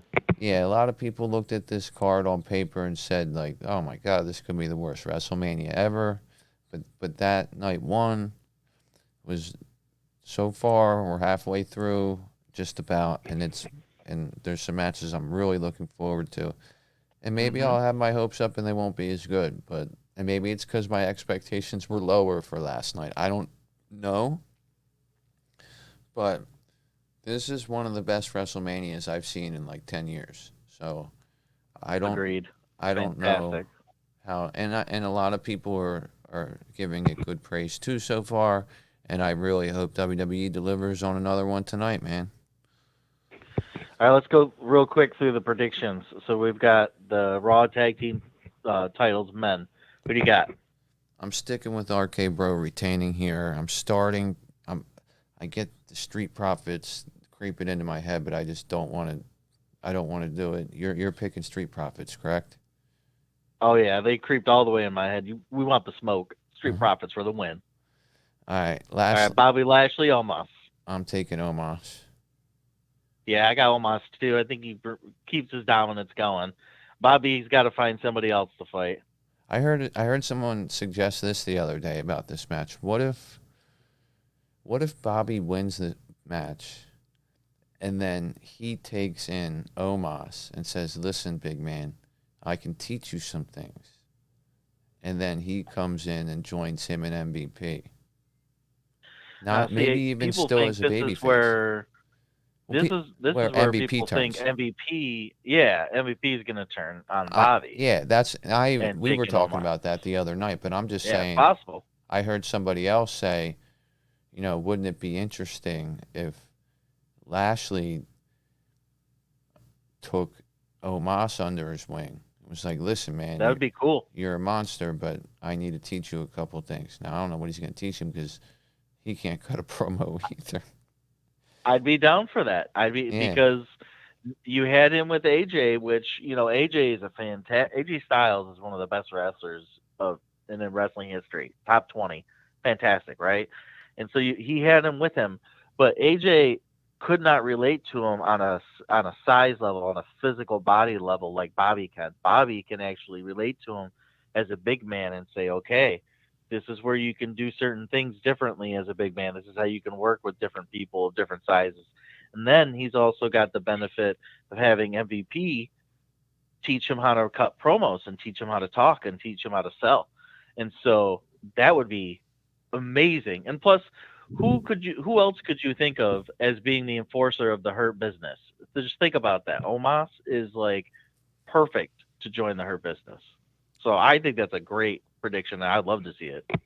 yeah, it would be pretty cool. The one part about it is, are they going to be heel or babyface? Because do you want to mess with Bobby Lashley? Returned on Monday to a very, very nice babyface reaction from the crowd, and he handled it extremely well. His timing was impeccable. The way he sold like a babyface. His facial expressions were babyface. He looked like he was, and they've been trying to turn him a little bit. Um, I think they've been kind of making it ambiguous for him for a while. yeah, You've seen different kind of vignettes on him where it kind of looks like a face vignette and then the other one looks like a heel vignette. So I think they've been leaving it ambiguous, which is good because that gives them a chance really to be kind of a tweener and they can make him go face pretty easily. Honestly, if they make Hurt Business start picking on heels for any reason, that is very easy to turn them face.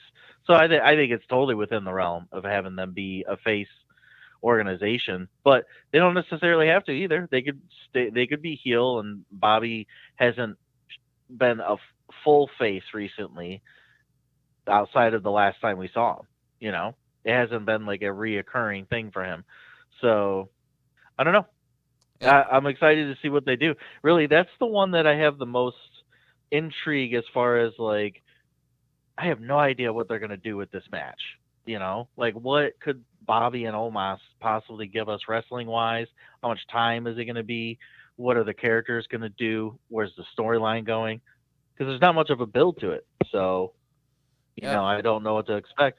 The next one, I kind of know what to expect. Johnny Knoxville and Sami Zayn. yeah. I'm I just picking kind of expect Knoxville. them to, yeah, me too. They're going to get, a lot of brawling back and forth, probably a lot of stiff shots by Johnny, and I don't. I expect Johnny to take a couple bumps for sure. It's probably going to be a 10 minutes or less match. I think. That's what I. If they're honestly going to try to keep New Day match in, this match is probably going to 10 minutes Yeah, they maximum. need to And I think we see just some do a couple shenanigans from spots. other Jackass members. Some other Jackass members getting involved and Yeah, help Johnny get the win. yeah. They just need it and honestly, this is with even the good matches. Like they need to get in certain situations to the point. Like with this match, just go to the spots you're gonna go to, get to the finish, get it over with, get to the women's tag match, which is next. So we Give go. the people what they're expecting. Yeah, We already got more than we were expecting with Logan Paul. So if we get what we're expecting from Johnny Knoxville, I'm fine with that. right. I agree. So what do you feel about the women's tag? Oh man, I'm so looking forward to this match.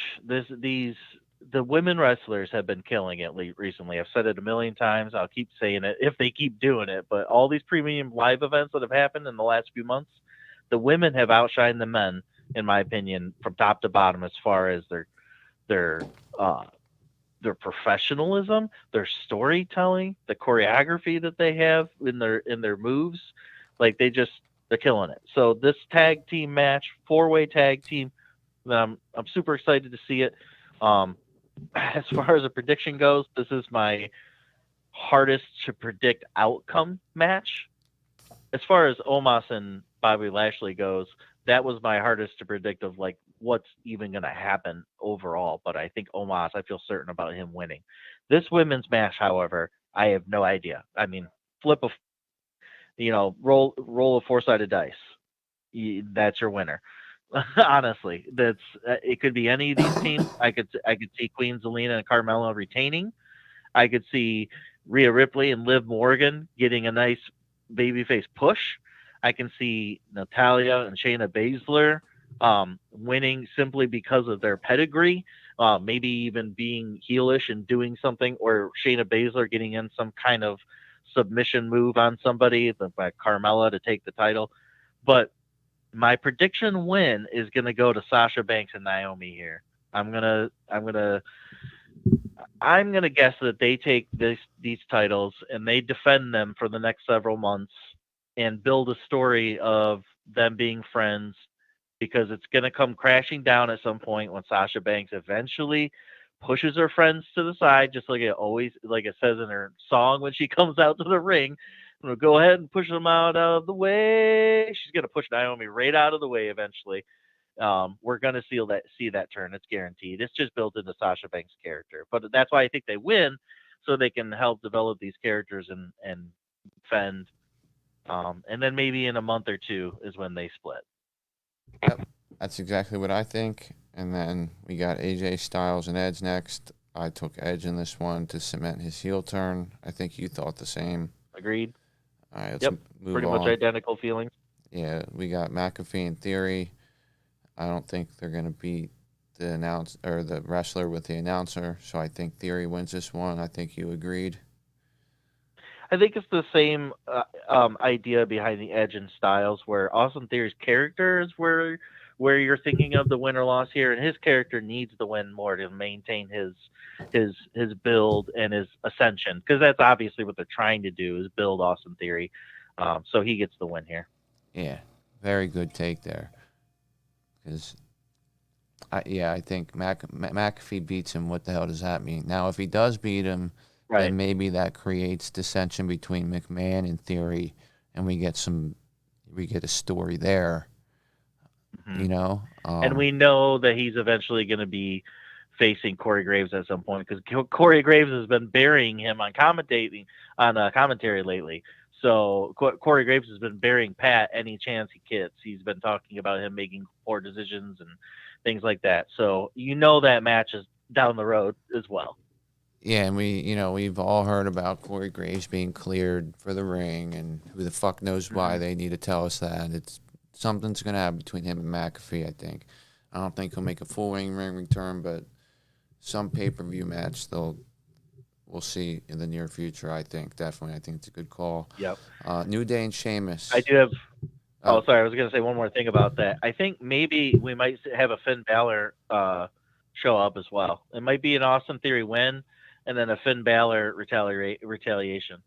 It's possible. Yeah. I don't know. I mean, just throwing it out there. Anyways, hey, I'd like to see Finn at WrestleMania, man. He shouldn't just have to be at the Hall of Fame in a suit and getting thrown out of the freaking Battle Royal by Madcap Moss. Exactly. I mean, he's the United States champion, man. I mean, if they want to associate him with WrestleMania by putting him in the Andre the Giant Battle Royal, just keep him off of everything then. Yeah, exactly. Just, they should have given him a SmackDown. I'd rather see him in a real match. Fuck that Battle Royal. At least they have buried the U.S. and the Intercontinental Championships. Both of them have been buried. I mean, we'll see where they get in the next couple months. They got more hands on deck, I think, right now, minus Big E and Boogs. But, you know what I mean? I really think a lot of what's happened with the mid card belts has been a result of injuries, COVID-19, not knowing what the. I mean, a lot of the reason why in the fall things with Raw and SmackDown were so repetitive and formulaic is because they had to have the same. They only had the same people every week. They couldn't get Right. certain people into buildings, so they just had to play it safe. Just be like, you know what, we're just gonna have to put this out here every week because we can't afford to be creative because every time we are, somebody tests positive or some law comes out that half our roster can't get in a building, you know? So, and now that that's changed, now that they did trim their roster down, the roster's smaller, but, you know, I think in the future we're going to see them start to build up these divisions here because we got guys coming up from NXT. Ricochet's still looked good on Friday. You know what I mean? He redeemed himself, so he's Yep. so the IC belt's, you know, at least trending upward if he can keep that going, or at least standing still. It's not going downward. So, but anyway, we got New Day and Sheamus and Ridge Holland. Mhm. I went with New Day for the Mania moment, and then a Yep. beatdown afterwards. By Butch. Yep. Identical prediction for me. And then finally, winner take Oh, all. actually, you know what? I'm going to change my mind. I think Sheamus and Ridge Holland are going to win with a Butch interference. All right. I think they're going to keep building the heat on that one. I don't know why, but I'm just going to switch it up on that. No, I mean it makes sense and it's important because last night was a big deal. You know, they did a really good job. Tonight they need to have a good night. They could be change.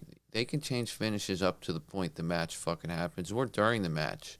You know what I mean? Yeah, So they could be totally. like, you know what, we need to do things tonight that advance some stories, so we have stuff to do on Raw and SmackDown this week right away, coming right out of this WrestleMania. Other than trying to remember we have a U.S. and IC title. You know what I mean? But Yeah. and other than like debuting these guys, like obviously Rhodes is gonna do a promo on Raw and talk about some stuff. I think I said that in the chat earlier. Like he said he was planning on doing that. Um, but anyway, so yeah, so maybe they do some more stuff that advances characters and stories, and so Sheamus and Rich Holland going over with a lot of involvement from Butch would certainly help get Butch's character moving in a direction. I mean, it's already moving somewhere, but Yeah. it'll get, you know, kickstarted a little bit. Paul Heyman with Roman Reigns against Brock Lesnar for winner take all Mhm. Universal Championship versus Mhm. WWE World Heavyweight Championship. Mhm. Billed as We the the one. biggest name or biggest match all time. You're sticking with Roman The Reigns. biggest match of all time. We'll see if it's the biggest match of all time, of course. The third meeting. Obviously, the ramifications are huge. The ramifications are huge. That's really what's important here is the unification of the championship belts and what that means for the entire organization of WWE. So, oh man, I have to go with Roman Reigns. I've got to do it. I've got to go with my tribal chief, Yep, I do my head of too. the I just table. think it's too good of a too long, too good, too well told to just end it with Brock Lesnar coming in here. It wouldn't shock me if they did it because with Brock because I've seen them do this shit with Brock Lesnar before, but I just think right Yep. now we've had Brock Lesnar beat the hell out of Roman Reigns at two other WrestleManias. At this one, Reigns is going to win. Now they Yep. could be like, oh, that's predictable, so let's just have Brock win again, or you know they could wake up this morning and be like, you know what, look at Brock, nobody can beat that guy. It's not believable. Let's have him win. Yep. But I just think the long term plan has always been for Roman Reigns to win this, and I do think he is going to win the match. It'll be a hell of a match. It'll be their best match they've had, and I think it'll be long. I think both of them will shed blood. I think it'll be an epic match. I think we're gonna walk away from tonight the same way we walked away from last night, and Exhausted. yeah. But happy and fulfilled and satisfied and not pissed off. So. Oh yeah, with a full tummy. Yep. All right, It's gonna man. be fantastic. That's the. I can't wait. That's everything we got. I can't wait either. We're getting close. I want to get this podcast up so maybe somebody can listen to it. And but thanks for joining me. Stay on before I go off the air. All right, thanks for joining us, everybody. We're all done here. We're gonna get out of here. Getting ready for WrestleMania Sunday. Like I say, it's Beyond the Mat podcast. Find us on Twitter at Beyond Mat WWE. Beyond the Mat WWE at gmail.com. We're available on all podcast platforms: YouTube, Twitch, Twitter, and Facebook. We'll catch you next time.